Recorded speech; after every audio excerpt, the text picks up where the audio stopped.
세상에 존재하는 모든 사람들은 어디엔가 소속이 되어 있습니다. 가정에 소속이 되어 있잖아요. 직장에 소속이 되어 있잖아요. 지역에 소속이 되어 있잖아요. 그죠? 조금 확대하면 대한민국에 소속이 되어 있어요. 조금 더 확대하면 지구촌에는 소속이 되어 있을까 안 되어 있을까? 당연히 되어 있죠. 태양계의 우주에 소속이 되어 있습니다. 사람마다 그 소속에 대한 생각을 많이 하는 사람이 있는가 하면 그거 무슨 상관이 있어? 그렇게 생각하고 지내는 사람도 있습니다. 그런데 이 소속된다는 것은 굉장히 중요한 문제예요.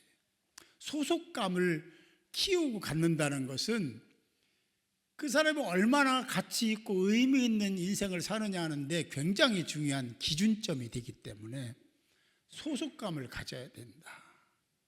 여러분들은 오리동 성결교회 임성은 권사님만 복 받으러 가면 싫겠지요. 여러분들은 오리동 성결교회에 소속된 지체들입니다. 다 있어요. 그런데도 불구하고 외로운 사람이 있으면 될까 안 될까? 안 되는 거예요. 오늘 말씀 잘 들으시고 우리가 어떻게 살아야 될지를 깨닫는 시간이 될 수 있기를 주님의 이름으로 축복합니다. 그 성경을 보면 이렇게 살아라. 그러니까 영적인 패밀리로 살아라. 하나가 되라. 같은 마음을 가져라. 같은 방향을, 같은 목적을 가져라. 지체가 되어야 된다는 얘기를 계속하고 있습니다. 여러분은 그렇게 살고 계십니까? 우리 하나님 말씀 아는 것이 중요하죠. 근데 그보다 훨씬 더 중요한 것은 그렇게 사는 겁니다. 그렇게 사는 겁니다. 그렇게 사는 거예요.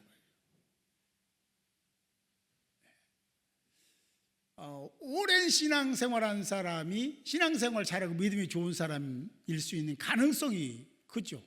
그러나 다 그런 것은 또 아닙니다. 신앙 연륜이 짧은 사람이 믿음이 약한 사람이다라고 할 수 있는 그런 보편적인 생각이 오를 수 있습니다. 그러나 그렇지 않습니다. 제가 많이 봐요. 우리는 믿음이 좋은 사람, 그래서 다른 사람도 믿음이 좋은 사람 만들어가는 공동체를 형성해야 될 줄로 믿습니다. 아직은 내가 하나님 뜻대로 살아가는데 아직은 너무 느리고 느슨하다면 지금부터 조금 목주해서 하나님이 기뻐하신 방향을 설정하고 간다면 하나님이 크게 자랑스럽게 생각하실 줄로 믿습니다. 우리가 하나님의 자녀예요. 이제 하나님의 자녀로 구별이 됐습니다. 구분이 된 거예요. 같이 살지만 똑같지가 않습니다. 그렇다면 하나님 백성 된 우리가 이제는 뭔가 좀 달라야 되지 않겠습니까? 가치도 좀, 목적도 좀, 그렇죠? 삶의 의미도 좀 달라야 됩니다. 세상 사람들과는 좀 다른. 그래서 하나님 뜻대로 살아야 되겠다는 생각을 하고 힘들어도, 귀찮아도, 피곤해도, 여러분 그래서 이전에 나온 거 아니겠습니까? 그렇죠. 그럼에도 불구하고 그런데 싫다고, 귀찮다고, 피곤하다고 안 하면 신앙의 진보는 나타나지 않습니다. 이미 꼭 그런 건 아니지만 세속에 이미 세속화되어 있는 세속적인 가치에 영향을 받고 있는 사람이라고 평가해도 틀린 말이 아닐 줄 믿습니다. 우리는 하나님이 형성하신 공동체는 언제나 좋은 공동체가 되어야 되고 건강한 공동체가 되어야 되고 성령이 충만한 공동체가 되어야 됩니다. 말로만이 아니고 진짜 찐. 그러기 위해서 해야 될 일이 무엇인가를 찾고 그렇게 행하는 자가 되어야 될 줄로 믿습니다. 내가 어디에 있는지, 무엇을 하는지, 왜 그래야 되는지도 모르고 한다면 하나님의 마음을 슬프게 하는 자일 수도 있다라는 것이죠.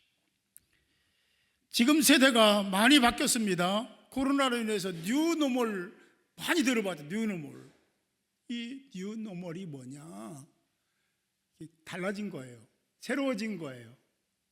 가치도 달라지고 기준도 달라지고 표준도 달라졌어. 그래서 모든 것이 새롭게 형성되고 구축되는 과정, 어떻게 보면 과도기라고 할 수 있어요. 그런데 너무 달라도 너무 달라. 인간의 인성까지도 상식까지도 다 무너지는 세상을 만든다면 이건 뭔가 좀 방향이 잘못된 거지. 우리가 이런 세상에 살더라도 변치 말아야 될 한 가지가 있다면 말씀입니다. 말씀이 기준이고 말씀이 가치고 언제나 새로운 표준은 말씀입니다. 이걸 놓치면 여기에 휩쓸리고 저기에 마음 빼앗기고, 그래서 이러니 저러니 자꾸 얘기하는 거예요. 근데 우리는 마음을 빼앗기려면 예수님께 빼앗기고, 그렇지, 말씀의 마음을 빼앗겨야 맞는 거고 거기에 마음을 묻어야지 되지 않냐 하는 생각을 하죠. 한자성어에 조변석계라는 말이 있습니다. 무슨 말인지 잘 아시죠? 다 알 거예요. 제가 구태여 얘기하지 않아도 조변석계가 어떤 말인지는 많이 들어봤기 때문에 이미 다 알고 있습니다. 아침에 바꾸고 저녁에 또 고친다. 조변석계입니다. 사람은요, 자기 말에 대해서 책임을 질 줄 알아야 돼요. 할렐루야. 책임을 져야 됩니다. 그냥 해본 소리야, 그렇게 넘어가서 되는 게 아니에요. 말을 뱉으면요, 이게 지워지지 않아요. 없어지지 않아요. 없어지지 않도록 부추기는 존재도 있습니다.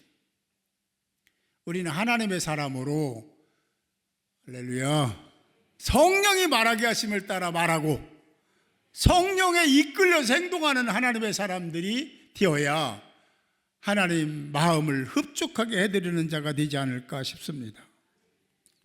너무 쉽게 손바닥 뒤집듯이 막 다 바꾸면 정함이 없는 자가 돼요. 한마디로 그런 사람은 일관성이 없습니다. 뭐 자기에게 불리하면 말 바꿔버리면 되니까. 그런 사람이 되면 안 돼요.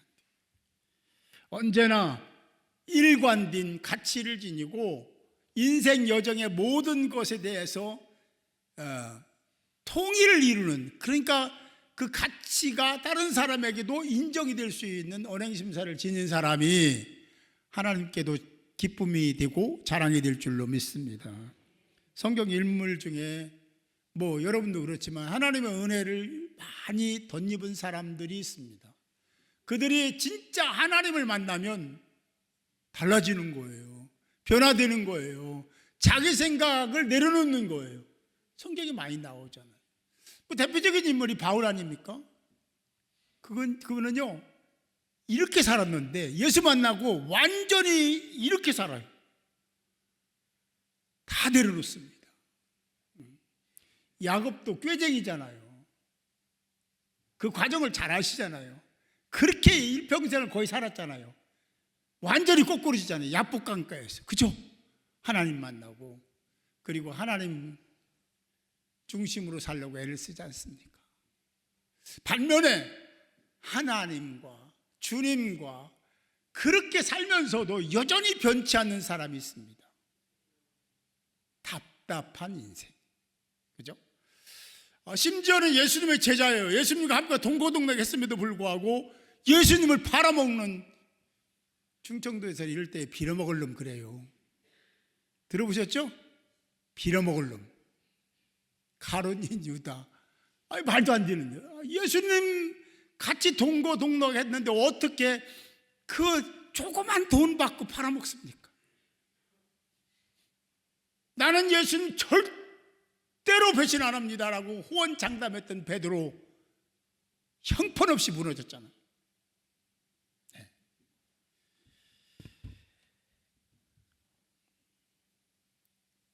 그래요. 그렇습니다. 그러면 여러분은 어떻습니까? 여러분은 잘 살고 있습니까? 괜찮겠습니까? 성경 말씀을 듣고 은혜 받으면 항상 자기를 봐야 돼. 언제나 그래야 돼. 그래야 도전도 되고 깨달음도 있고 성령의 도움도 받는 거예요. 꼭 그러셔야 됩니다.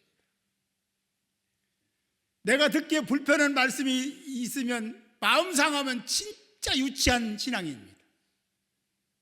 어쨌든 그 말씀은 하나님이 나에게 주신 말씀으로 받을 때 하나님이 크게 넓게 아름답게 인생을 조성해 주시고 은혜도 허락해 주실 줄 믿으시기 바랍니다. 오늘 본문에 엘리야가 등장합니다. 엘리야를 모르는 사람은 초신자겠죠. 이제 막 공동체에 들어온 사람 엘리야가 누군지 잘 모릅니다.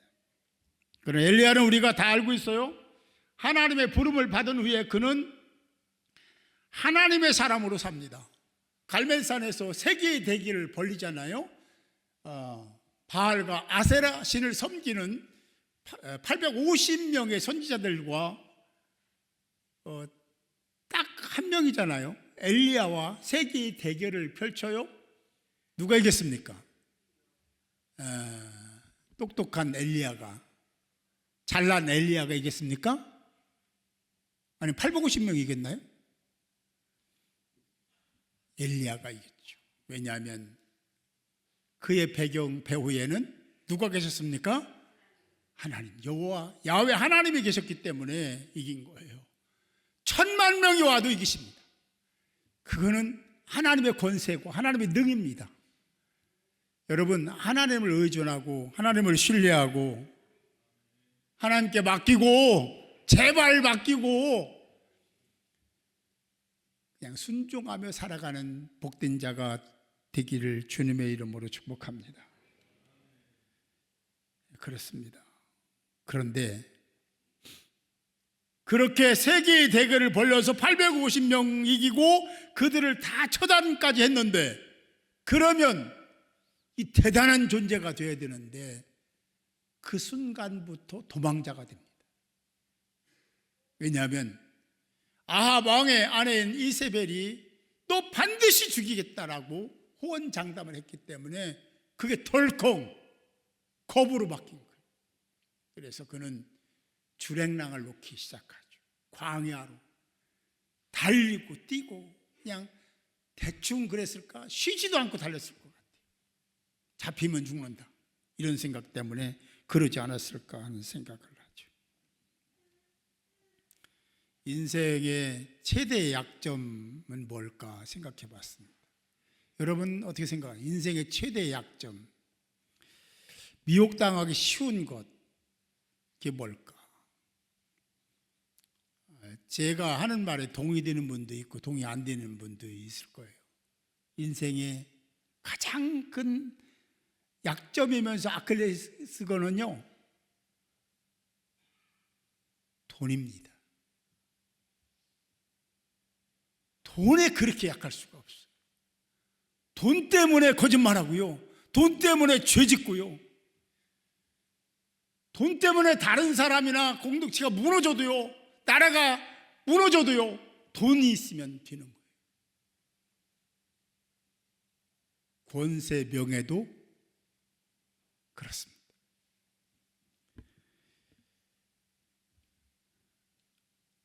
이제 우리가 이 세상을 살아가면서 어떻게 살아야 될지를 잘 알았으면 좋겠어요.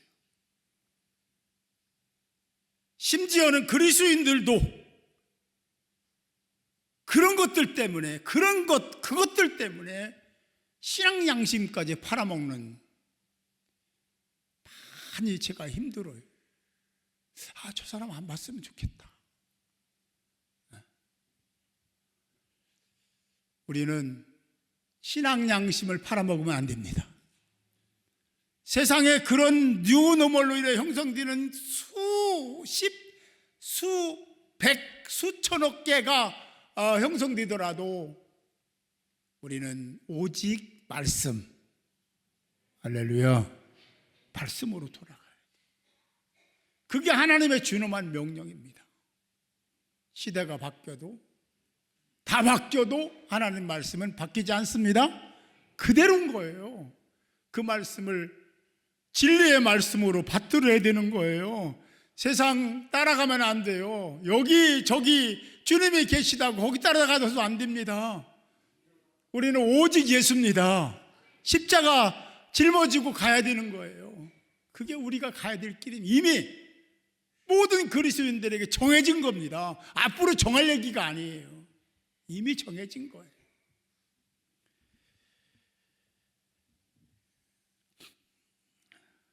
엘리야가 그렇게 도망친 이유를 10절을 보면 좀 알 수 있어요. 10절 같이 읽어보겠습니다. 뜻을 생각하면서 읽습니다. 시작. 그가 대답하되 내가 만군의 하나님 여호와께 열심히 유별하오니 이는 이스라엘 자손이 주의 언약을 버리고 주의 제단을 헐며 칼로 주의 선지자들을 죽였음이오며 오직 나만 남았거늘 그들이 내 생명도 찾으려 하나이다. 앞에서 이미 말씀을 드렸기 때문에 이 말씀이 이해가 된 줄로 믿습니다. 열심히 유별해. 하나님의 것에 대해서 그렇게 살지 않는 사람들 보면 막 속에서 분통이 터져. 시기 질투가 날 정도로. 이게 이제 열심히 유별하다는 의미가 그런 거예요. 그렇게 하나님만 집중하고 살았는데 결국 뭡니까? 다 죽고 자기 혼자만 남았는데 내 생명도 빼앗아 가려고 그래. 이게 무슨 말이에요? 제가 묵상할 때 생각이 탁 떠오른 게 뭐냐면 하나님 이렇게 되도록 하나님 뭐 하셨습니까? 이제 제 생명도 빼앗으려고 합니다. 선지자들 다 죽었잖아요. 이게 말이 됩니까? 나 죽겠습니다. 차라리 데려가세요. 이거 아니겠습니까? 사실 실제 상황을 보면 엘리야의 생각이나 이 말이 옳습니다. 그게 팩트입니다. 사실입니다. 하나님께 부름받은 이후에 그는 유별나게 열심히 하나님을 섬기고 할렐루야 기도하고 의지하고 의존하고 하나님 아니면 아무것도 아니라고 생각하고 살아왔는데 그래서 마지막 850년과 대결에서도 위축되지 않고 당당하게 맞섰는데 결국 그렇게 해서 850년 다 제거했는데 결국 된 게 뭡니까? 제 생명 부지하겠습니까? 라고 묻는 말씀과 똑같은 거예요.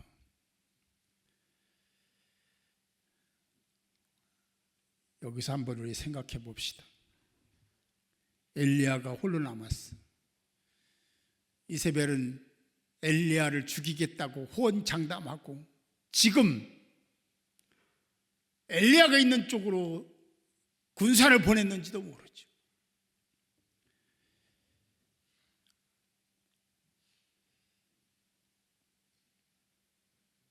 엘리야는 그런 상황에 대한 해석을 잘한 것일까?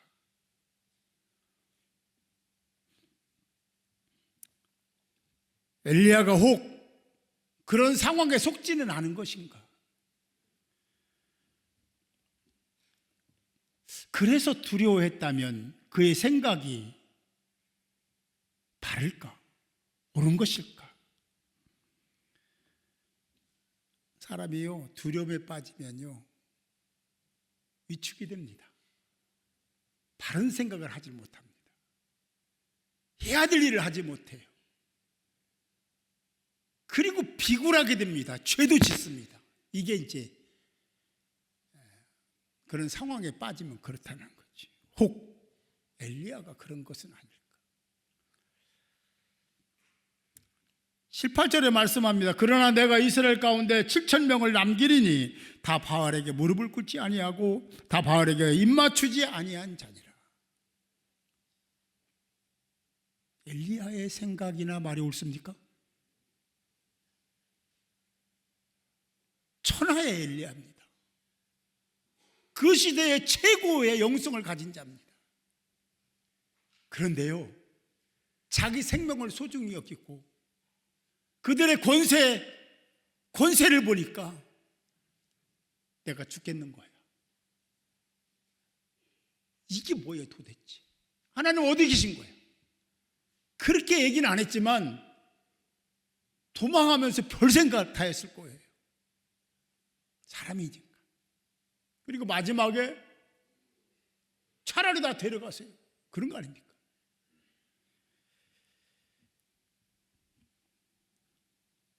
이 말씀은 네가 그렇게 생각했어? 너 나를 잘 모르는구나. 내가 너를 버릴까 두려우냐? 너는 홀로 있지 않다. 너는 내게 속한 자야. 내가 너를 위해서 7,000명을 준비했다. 할렐루야. 이 말씀이 엘리야에게만 있는 게 아니라 하나님을 믿고 신앙하는 모든 사람들에게 이런 약속이 이미 주어졌음을 믿으시기 바랍니다. 이게 진짜 찐으로 다가오지 않으면 두려운 거예요. 세상 사람들 가치에 영향을 받고 오염되기 시작하는 거예요. 그러다가 세속화되는 겁니다. 하나님이 원치 않는 방향을 설정하고 그게 옳다고 그 길 가는 거죠.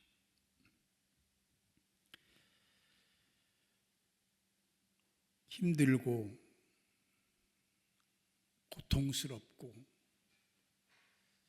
이거 어찌 해야 되나 하는 생각이 혹 드시는 일이 있습니까? 천하에 나 혼자 있는 것 같은 느낌을 받고 계십니까? 한 가지 확실한 것은 여러분 곁에 주님이 계시고 이미 하나님이 뭔가를 신앙 속에 있는 사람들을 지키기 위한 계획을 갖고 계시다는 거예요. 엘리야만 그런 게 아니라 여러분 한 사람 한 사람을 하나님은 똑같이 소중히 여기신다 하는 것을 잊지 마시고 주님의 이름을 부르는 자들이 되시기 바랍니다. 하나님의 섭리, 하나님의 계획은요, 우리 인간의 수준이 아닙니다. 거기에 머물러 있지 않아요. 하나님은 인간의 생각, 가치 모든 것을 다 초월해 계신 분이 하나님이심을 믿으시기 바랍니다. 그래서 바울은 얘기했어요. 바울이 얼마나 혹독한 삶을 삽니까? 얼마나 핍박을 많이 받아요. 죽을 고비를 여러 번 넘기잖아요. 그럼에도 불구하고 그는 이렇게 얘기합니다. 우리는 낙심하지 아니하노니. 할렐루야. 그런 거에 지배 안 받아요. 하나님을 의존하는 자는 세상을 두려워하지 않습니다. 제가 언젠가 말씀드렸잖아요. 세상에 그런 어려움이 오면 올 것이 왔구나. 그게 영적인 마대가 돼서 다시 성장하고 비상할 수 있는 힘이 되는 베이직한 그 기초가 된다는 사실을 우리 기억하고 어떤 상황 속에도 거기에 계신 주님, 하나님을 바라보고 비전을 품고 다시 일어서서 주님이 주신 사명을 감당하는 자들이 되어야 될 줄 믿습니다. 낙심한 그를 하나님이 찾아오셔서 먹을 걸 주셨어요. 그리고 40주야를 달립니다. 그리고 호렙산에 이르러요. 그리고 굴에 들어가서 머물렀다라고 성경은 말씀하고 있습니다. 그런데 그 굴에서 1시간을 머물렀는지 10시간인지 100시간인지 100날인지를 몰라요. 근데 거기 머물러 있었던 거죠. 그때 하나님이 엘리야를 찾아옵니다. 그리고 이렇게 말씀하십니다. 엘리야야, 내가 어찌하여 여기 있느냐? 엘리야야, 너 여기에 왜 머물러 있는 거야? 9절 13절에 2번 반복됩니다. 똑같은 말이에요.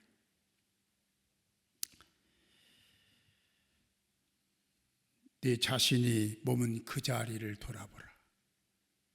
거기에 머물러 있는 것이 옳은 건지 옳지 않은 건지 이런 말씀은 없어요.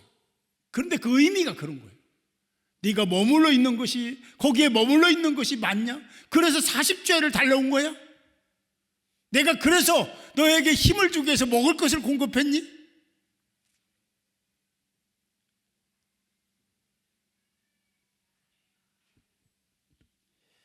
꼭 기억해야 할 말씀이 있습니다. 고린도전서 10장 31절에 보면 너희가 먹든지 마시든지 무엇을 하든지 다 하나님의 영광을 위해서 해라. 할렐루야. 마태복음 6장 33절 우리가 잘 알고 있는 말씀이죠. 암송할 겁니다. 그런즉 너희는 먼저 그의 나라와 의를 구하라. 그리하면 이 모든 것을 너희에게 더하시리라. 하나님은 하나님이십니다. 그래서 하나님을 신앙합니다. 하나님은 우리 인생과 같지 않습니다. 그분은 우주를 통치하시고 이끌어 가시는 분입니다. 하나님은 전지전능하신 분이기 때문에 한 사람 한 사람 기억하고 계시고 한 공동체 한 공동체를 다 알고 계시는 분이 하나님이심을 믿으시기 바랍니다. 사랑하는 성도 여러분, 하나님은 늘 그렇게 물을 겁니다. 아무개야, 네가 어찌 거기 머물러 있느냐? 네가 머물러 있는 그 태도 자세가 옳은 거냐? 하나님께서 여러분을 부르신 확실하고 분명한 목적이 있음을 믿으시기 바랍니다. 그것은 세상에 살면서도 세속화되지 않기를 기대하는 그런 기대 속의 말입니다. 그렇다면 세상에 살면서도 우리의 신앙의 정체성을 확립하고 하나님 자녀답게 사는 것이 하나님께 기쁨이 되지 않을까. 제가 요즘에 돌아가는 세상을 보면서요, 참 어떻게 해야지? 도대체 어떻게 해야 되는 거야? 답이 없다.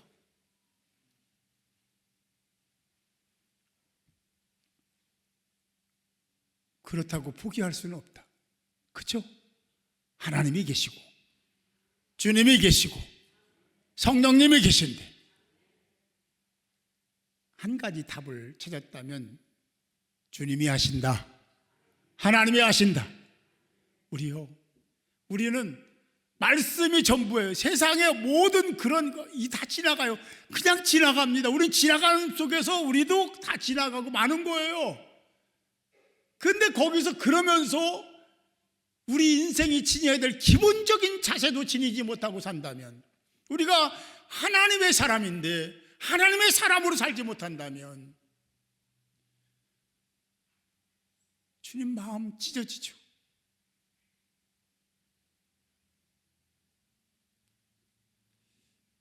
지금 대한민국이라는 거대한 배가 항해를 제대로 하고 있는지 보세요. 이렇게 되면 어디로 갈지도 모르잖아요.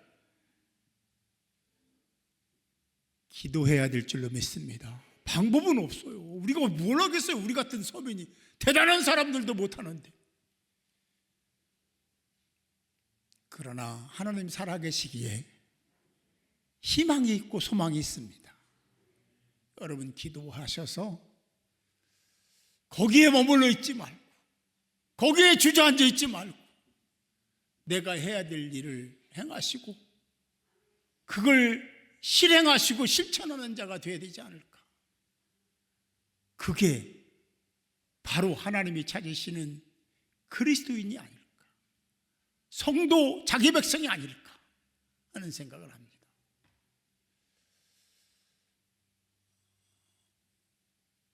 제가 그런 생각을 하며 기도했습니다. 말씀을 묵상하며 너는 네가 머물러 있는 그 자리가 옳으냐? 그래도 괜찮아? 기도하고 있습니다. 언젠가는 행동할 때도 올 것이다 생각합니다. 하나님의 나라를 위해서, 복음을 위해서 해야 될 일이 있다면 해야 되지 않겠습니까? 열심히 기도해서 하나님의 때에 하나님을 만나는 저와 여러분들이 될 수 있기를 주님의 이름으로 축복합니다.